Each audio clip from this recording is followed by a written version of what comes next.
Not Transition Ready podcast, a KFM network production. A podcast about military service, substance abuse, and veteran advocacy. Created by Khari Johnson. Written by Khari Johnson and Denisha Peoples Johnson. Narrated by Khari Johnson and Denisha Peoples Johnson. Music provided by Artlist.io. Episode 1, The Clear Choice.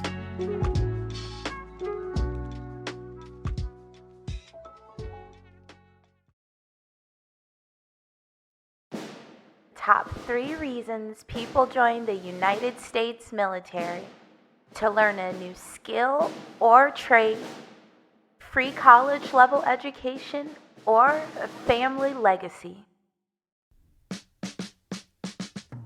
Khari's story starts in two very different places with two individuals who, for their own reasons, made the same decision.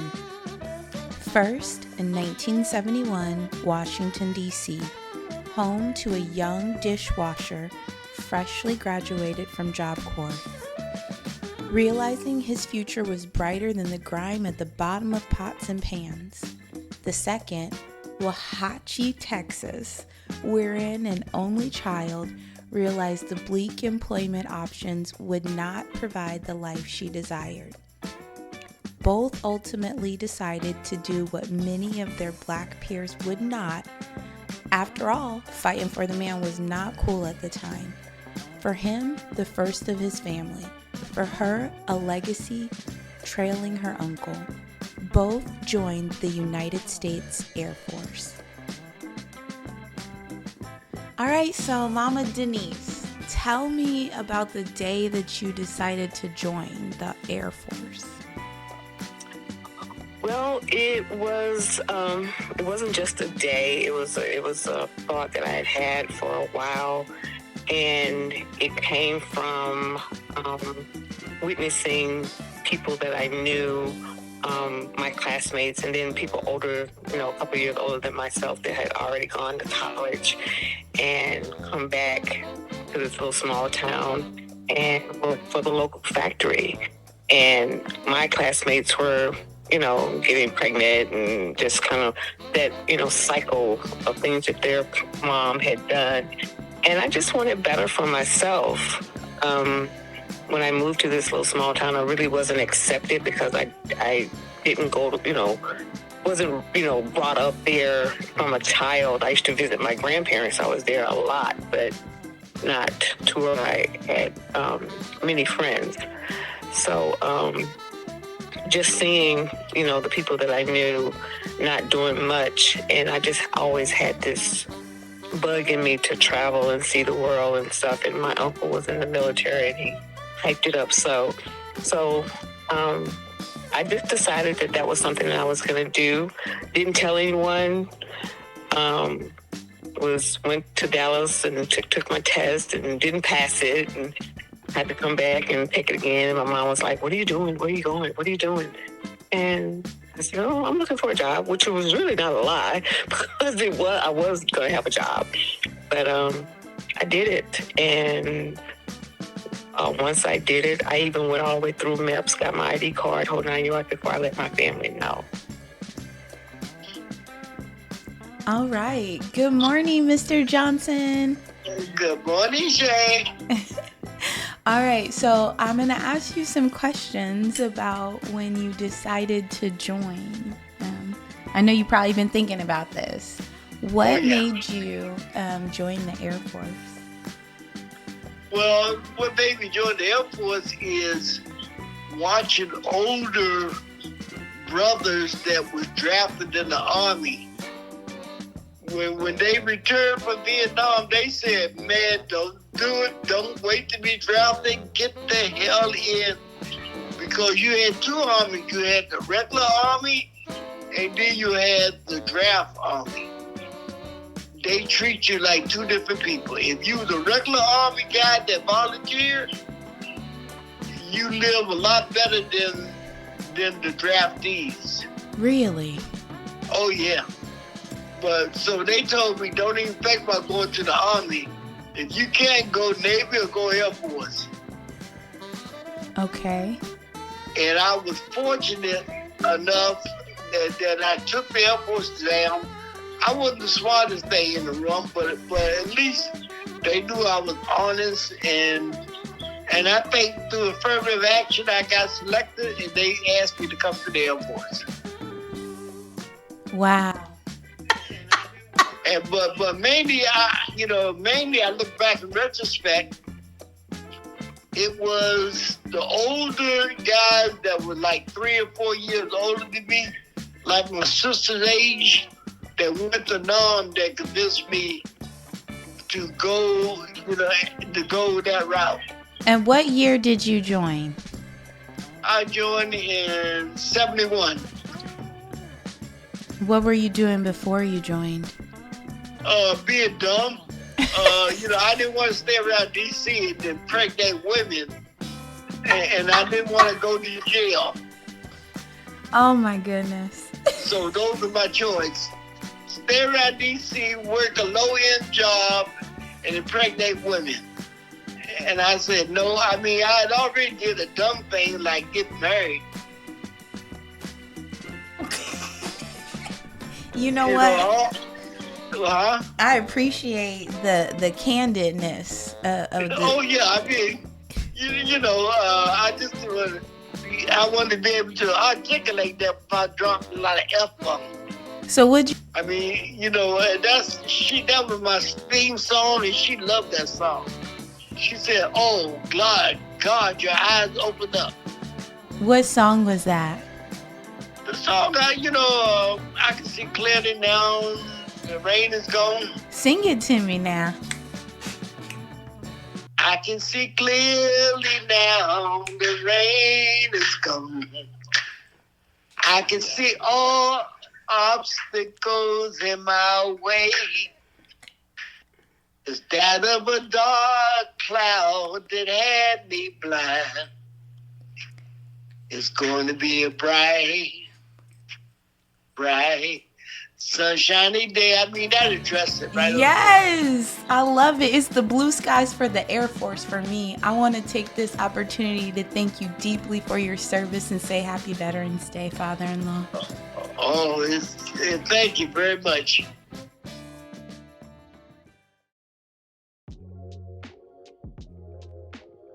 And then there was me. From 05 to 09, I was pretty much an average teenager from Charlotte, North Carolina. Listening to backpack rap and doing hood rat shit with my friends. Well, unless I was in ROTC or military school over the summer. The military was always something I was very aware of growing up. It was always the path presented whenever serious talk of my future came up. For this reason, I stood out amongst my peers. A sense of purpose was instilled in me long before I knew what or even if it was my purpose at all. If you had asked young Khari what I wanted to be, I would have said a lawyer at first. A defense attorney to be exact. I think this was because they usually portrayed the good guy on those provocative cop shows I watched because of my dad. After that, I wanted to be a music producer. Never seeing myself as an actual artist, I like the idea of creating beats for them to put their words on, I remember one day, my siblings and I were in Washington, D.C. visiting my grandma, and in the midst of a room full of conversation, I shared my music dreams with my dad. His response will forever change the course of my future. At least I thought. Either you go to college, you go into the military, or you're going to be a bum.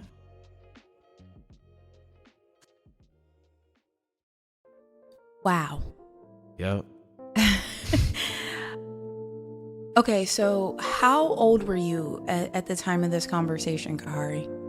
I like to say I was like 7 or 8. I can get my sisters to clarify, but I was pretty sure I was like 7 or 8 years old. So this is basically one of the first times that you had that military talk that you can recall. This was one of the earlier times for sure. It had come up in conversation. Of course, like my dad was in, my mom was in. They both got out pretty much by the time I was born. But yeah, and it always kind of been something that was floated around, but that was one of the first, if not the first, like, you're going in the military, regardless if you like it or not. Did your dad ever know that you wanted to be an attorney? I think he did, and I think that he was a little bit more relieved when I wanted to be an attorney versus actually I'm pretty sure he did, because now that I'm thinking about it out loud, I believe that he might have even been bragging on me and saying like, oh, Khari wants to be a lawyer, and I was like, well, actually, Dad. Yeah. Oh. And I'm pretty sure that's actually how that happened. You threw a wrench in his pride. And he threw it right back. He threw it right back for sure. Yeah. Have you thought again about pursuing law? No, I dropped that. I think that once I did a little bit more research and realized that, defense attorneys have to defend people even if they're guilty, and prosecutors are terrible human beings. I just, I was like, yeah, it's not for me. Okay.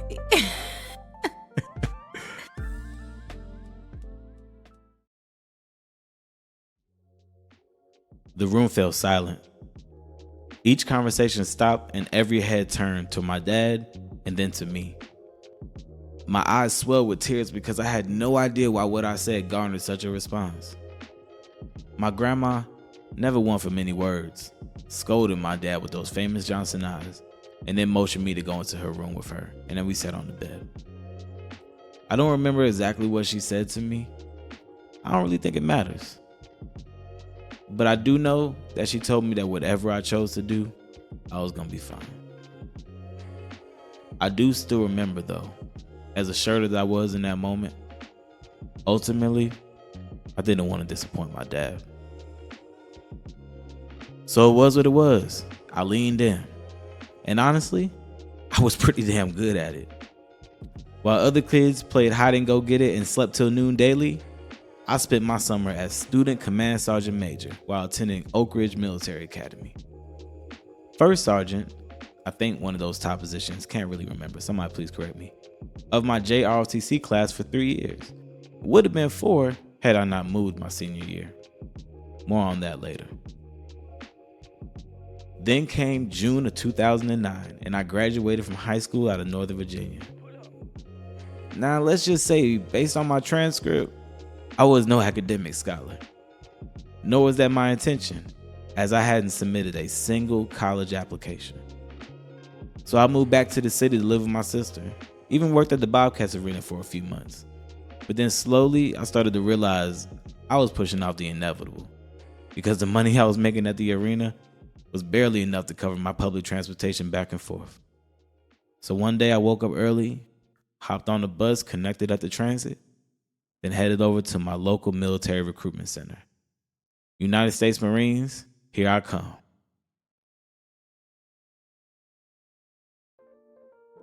Ultimately, you did not want to disappoint your dad. I didn't. So how'd you carry that? It was heavy. It was really heavy. It's hard when you don't want to disappoint somebody, and I had no idea what that even entailed, you know what I'm saying? Right. Like, I had no idea what I was actually going to be ultimately getting myself into, and the fact that you need a lot more than somebody else's aspirations for you to excel in the military. I tell you that. You need a lot more than somebody else's aspiration. Well,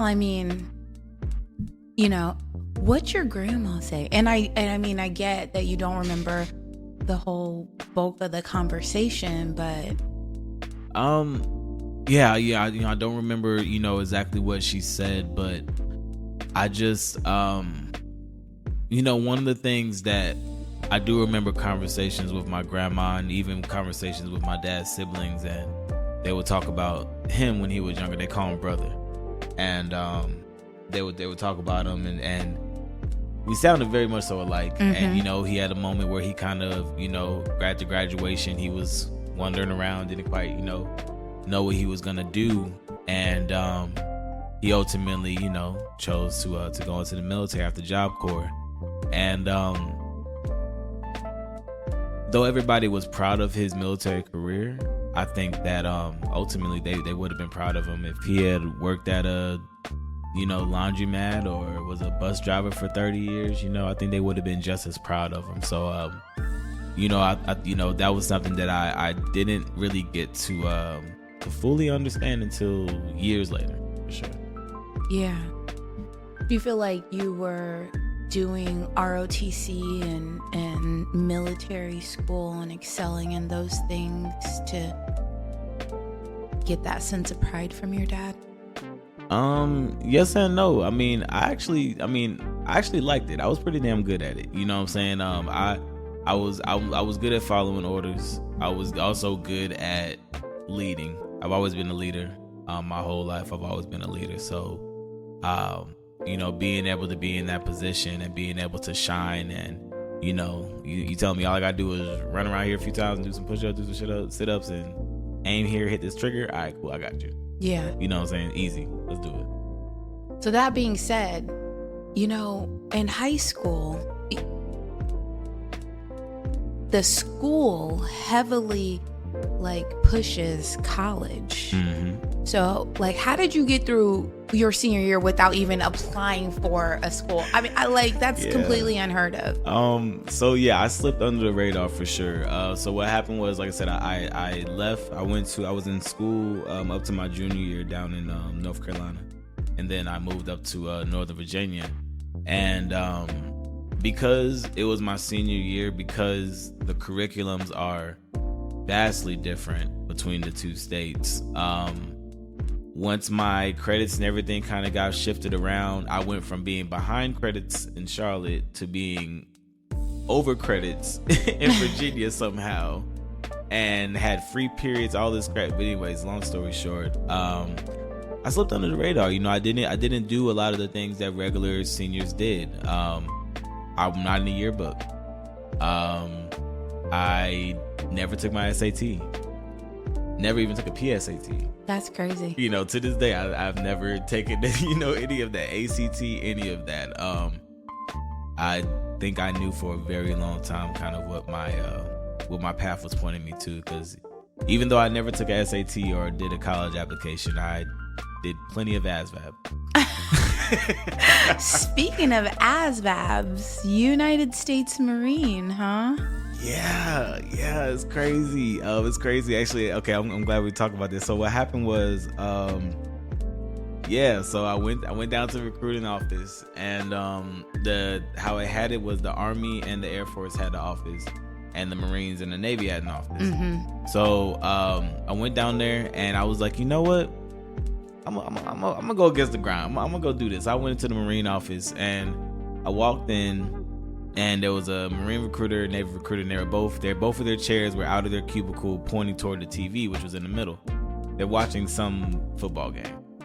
I walk in, standing there for maybe about 5 seconds. They turn around, look back at the TV, turn back around again and say, "I'll be with you in a second." And they turn back to the TV and they keep on watching what they're doing. Other recruiter doesn't even turn around. Navy recruiter never even turns around. Marine is the Marine, right? So I'm just like, okay. So I waited for about maybe another 10 seconds, and I was like, yeah, fuck this. So I turned around and I walked out, and that was that's pretty much where we're at right now. Wow. Probably took the TVs out of the recruitment office at that point. I wish I had thrown it out of the office at that point. Feeling defeated and outright disrespected, I walked out of the office and turned left back to the bus. The Air Force recruiter at the same moment was walking outside and lighting a cigarette. He met eyes with me, smirked, while lighting his cigarette said, "Damn, they already got you, huh?" "Nah, they didn't," I responded while continuing to walk. "Oh, really? Well, come and talk to me for a second," putting out the ember and opening up his office door. 4 months later, I was shipping out for Air Force basic training. And 6 months after that, to my first station, Misawa Air Base, Japan.